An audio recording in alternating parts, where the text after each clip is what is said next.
He said, if you need Allah, I will allow you to leave. If you need Jesus, I will kill you. I pulled my dad's hand down and I cried out, Jesus! When I cried out, my dad fell on the ground. When he fell with the knife, okay, while I was working in a Muslim masjid as an imam, as a parish priest, once I preached in my parish that Jesus Christ is not God. For me, God was only Allah. And I believe Allah never married, so no son for Allah. So I preached there that Jesus is not God. Then somebody asked me, who is Jesus? From the crowd. Maybe a Muslim, but he asked me, who is Jesus? I was preaching he is not God. But the question, who is he? To know who is he, I read the entire Quran once again. 114 chapters, 6,666 verses in Quran. When I read it, the name of Prophet Muhammad I found in Quran 4 places, but the name of Jesus I found 25 places. There itself I was little confused. Why Quran giving more preference for Jesus? And second thing, I could not see any woman's name in Quran. Prophet Muhammad's mother name or wife's name or children name, no. In the Quran there is only one woman name I found, Maryam, the mother of Jesus. No other woman name. And in the Holy Quran chapter 3, the name of the chapter is family of Maryam. And the Holy Quran chapter 19, the name of the chapter itself is Maryam. One chapter is Maryam. So I was very curious to know why this Quran says all these things. About Maryam, Holy Quran chapter 3 verses 34 onwards says that Mary was born without original sin. She never committed any sin in her life. She was ever virgin. Quran chapter 50 verses 23 says that she went to heaven with a physical body. Even the assumption is written in Holy Quran. And then about Jesus, when I read chapter 3 verses 45 to 55 verses, there are 10 points which Quran makes about Jesus. The first thing Quran says Kalimatullah, the Arabic word which means word of God. And the second thing Ruhullah, which means spirit of God. And the third is Isa al-Masih, which means Jesus Christ. So Quran gives the name for Jesus, word of God, spirit of God, Jesus Christ. And then Quran says that Jesus spoke when he was very small, like 2 days old after his birth. He began to speak. Quran says that Jesus created a live bird with mud. He took some mud, formed a bird. When he breathed it into it, became a live bird. So I think that he can give life. He gave life to a mud, clay. And then Quran says that Jesus cured a man born blind and a man with leukoderma, leprosy, etc. Continuously Quran says that Jesus gave life to dead people. Jesus went to heaven, he is still alive and he will come again. When I saw all these things in Quran, my thinking was what the Quran says about Muhammad. You know, according to Quran, Prophet Muhammad is not the word of God, not the spirit of God, never spoke when he was 2 days old, never created any bird with mud, never cured any sick people, never raised any dead people. He himself died. And according to Islam, he is not alive and he will not come back. So there is a lot of difference between these two prophets. I don't call Jesus as God, you know. My idea was he's a prophet, but he's a prophet greater than Muhammad. So one day I went to my teacher, the one who taught me 10 years in Arabic college, and I asked him, teacher, how the God created the universe? Then he said, God created the universe through the word. Through the word. Then my question, word is creator or creation? Must clear it. My question, whether the word of God is creator or creation. Quran says Jesus is word of God. If my teacher said the word of God is creator, which means Jesus is creator, then the Muslims must become Christian. Suppose if he said the word is creation, he will be trapped. You know why? He said everything created through the word. Suppose if we say the word is creation, then how the God created the word? Wow. So he cannot say the word is creator, cannot say the word is creation. So he was quite angry. He pushed me out of his room and said, word is not the creator, not the creation. You get out from me, he said. They say the word is creation. They try to prove. They say the word is not the creator, not the creation, but not God. Not God. Not the creator, not the creation. So not God and not creation also. So they don't equal with God. That's all their problem. So then when he said that, I told my teacher, word is not the creator, not the creation. That is why Christian says word is son of God. Then he told me, if there is a son for God, I must show him the wife of God. Without wife, no chance for having a son. Then I showed a portion from the Quran. Quran says that God can see without eyes. God can talk without tongue. God can hear without ears. It's written in Quran. I said, if that is the case, he can have a child without a wife. So there we have a big argument. And you know, at the end what I did, I took my Quran, kept on my chest, and I said, Allah, tell me what should I do? Because your Quran says Jesus is still alive, Muhammad is no more. You tell me whom should I accept. After my prayer, I opened Quran. I didn't ask anyone. I asked only to my Allah. When I opened Quran, I saw chapter 10, verse 94. You know what Quran says? فَإِن كُنْتُمْ فِي شَكٍّ مِّمَّا أَنزَلْنَا إِلَيْكَ فَاسْأَلِ الَّذِينَ يَقْرَؤُونَ الْكِتَابَ مِنْ قَبْلِكَ لَقَدْ جَاءَكَ الْحَقُّ. If you have any doubt in this Quran which I give to you, go and read the Bible, or ask the people, those who read the Bible. The truth is already revealed in that. So if you ask me, who made me Christian? It's not any fathers, it's not any sisters, it's not any bishops, it's not any cardinal, it's not even Pope. But the Holy Quran converted me to Christianity. So, and immediately after coming, it was not. I attended a retreat first, and I was not very happy. I was less than 19, not yet. I finished my studies and I was working in an Arabic college. I was working in a masjid. So it was less than 19.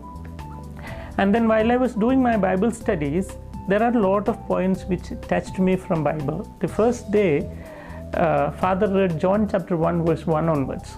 In the beginning there was Word, the Word was with God, the Word was God, the Word became flesh. So my Holy Quran says Jesus is the Word of God. Now the Holy Bible also says Jesus is the Word of God. So I found it both is very similar. And I was happy to know that I need Quran and I need Bible both. You know, I was in a mood like one day become Christian, one day Muslim, one day Christian, you know, I need both. While I was thinking like that, again one more word I heard, that was John chapter 1 verse 12. Such a lovely word for me, because it's written in Bible, if anyone accepts Jesus, Jesus will give them power to become children of God. In all the verses of the Quran, Allah calls the human beings slaves and Allah is master. Master cannot love the slave, slave cannot love the master. I don't like to be called by someone as slave. Quran says you are my slave. But when I heard John chapter 1 verse 12, it says, if you believe in Jesus, Jesus will give you power to become children of God. So immediately I said, I need Jesus because I want to be a child of God. There I began to call my God Daddy. Till then I never knew that I can call God Daddy. You know, Jesus taught the prayer in Aramaic language, Abun Doshmayo, our God who art in heaven. Abun, he called. In Arabic language, Abun means our dad. You know, and if you ask me, I cannot express my joy whenever I call my dad. You know, whenever I call God Dad, and whenever I think that the creator of the universe is my dad, I have a kind of joy which I cannot express. It's beyond my, you know, experience cannot explain. Only you can understand by experience. So I really love to call my God Dad. There I decided to accept Jesus. And they did so much because it is written in Quran more than 18 places to fight with the non-believers. And it is written in some places to kill the one who rejects Islam. So my dad is obeying the law of Quran, so he wants to do something. And within few days, they did not give me food or water, and I was dried off. And one day my lift broke, and I was trying to lick little blood to wet my throat. Then my brother came and passed urine in my mouth. You know, they said that's punishment for you to believe in Christ.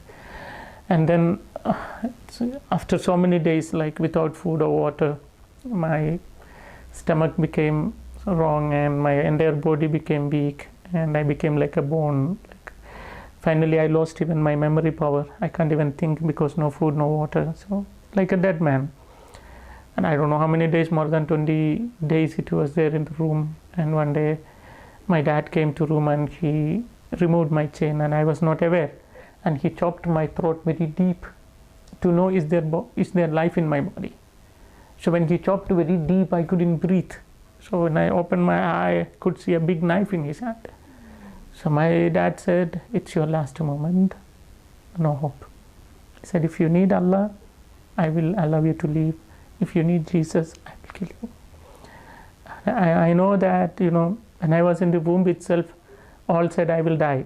But they loved me so much and They prayed and they got the life, and now they want to kill me. So I don't know, and I know my dad well, he will kill me. So when I know that it's my last moment of death, I thought, anyway, Jesus died, but he came back. If I believe in Jesus and I to make it my life, a kind of a joy, it is better to die in Jesus. When I decided, suddenly a light fell on my forehead, a moonlight, something fell on my, and there was a kind of electric shock, something passed throughout my vein. I was so energized, from somewhere the energy flow into my body, and I couldn't control myself. That much energy there was in my bone. I pulled my dad's hand down and I cried out, Jesus! When I cried out, my dad fell on the ground. When he fell, with the knife which he was holding, there was a big wound for his chest. And there was bleeding, and some kind of foam was coming from his mouth, and he was screaming, and all were shocked, my brothers and mom, my sisters, they don't know what's happening. So they thought my dad is already dead. So they took my dad and ran to hospital. When they were running to hospital, they forgot to lock my room from outside. And I was in an energy which I cannot tell you, because I was only born, no food, so many days, more than 20 days, bony, but very energy. So I just came out and wore the dress of my dad. I ran to taxi stand, took a taxi, straight away went to Pota. On the way, the taximan, he was a Christian, so he bought for me some kanji, juice and everything, and he knows my struggle, and he taught me to Pota. And he contacts me even now. He's a very good friend of mine, the taxi driver. So I came to Pota again. That day, really I understood my Jesus is alive even now. When I call him for my need, he saved me. So which means he is present here, even when I am talking to you. So that is my life. Everywhere I know that he is present. Because now after my conversion, 18 years, I never thought that the Muslims will allow me to live 18 years. And I have even preached in Middle East, where the Arabs came, but nothing happened. So which means my Jesus is alive and he is protecting me. And my parents, they did a mock funeral ceremony. You know what it is? It's like outcasting, keeping you out. You know what they did? They made my statue and buried in a grave, and they wrote my birth date and death date. They wrote the original birth date, but the death date, the day when I became Christian, when I took the baptism. So that is the death day for them, and they buried. So in my hometown, I have my own grave. One of my friend, a Christian friend, when he passed that way, he took the photo of that grave and sent it to me. That's how I know that I have a grave. So thereafter, no contact with my sisters, whom I love so much. My mom, I really love her, but no hope. Humanly speaking, no hope. God can touch them within a moment. So I am praying. And even if they did not accept Christianity, I am always saying, Jesus, please take them to heaven. Where I am, I need them. So that's my prayer always. Because Jesus very clearly said, I am going to my Father's house. John chapter 14 verse 3. I am going to my Father's house. There are so many rooms, and I will arrange a room for you. Then I will come back to take you. So, I am so happy to know that my Jesus is arranging big bungalow for me there, big house. Once if he finish the work, he will come back to take me. I think it is a big bungalow, because last 18 years Muslims tried to kill me, they could not kill, which means still the construction is going on. Once if it is ready, then he will come back to take me. Then only the Muslims can kill me. Till then nobody can. So I am not afraid of death, because that is a fact. Only thing I am thinking, after my death, what? To have eternal life, you need Jesus. It says the block between God and man is sin. And in Islam, for the sin, they are offering animal. For their sin, they are sacrificing animal. In Hinduism, next birth. But only in Christianity, Jesus himself took my sin and my punishment, and he removed this sin from me. And he made me pure, and he can surrender me to God, the Father, saying that he is pure, and I have purified. I have taken out all his transgression, his punishment, and his sins. So now you can take him to heaven. So Jesus is my Savior. He is a perfect man, because I am man. My Savior should be a man. And he is perfect to God, because I need eternal life. Only God can give eternal life. It's very simple to tell you. The consequences of sin is death. The consequences of sin is death. So to remove the death, what you should do? To remove the darkness, you must bring light. The same way, to remove the death, you must bring life. Whose life? In the Old Testament, they were giving the life of animal because they believed life in blood and animal blood. And Muslims are doing even now. But to remove my death, I need eternal life. From where I can get eternal life? Only from God. And that is given by Jesus on the cross.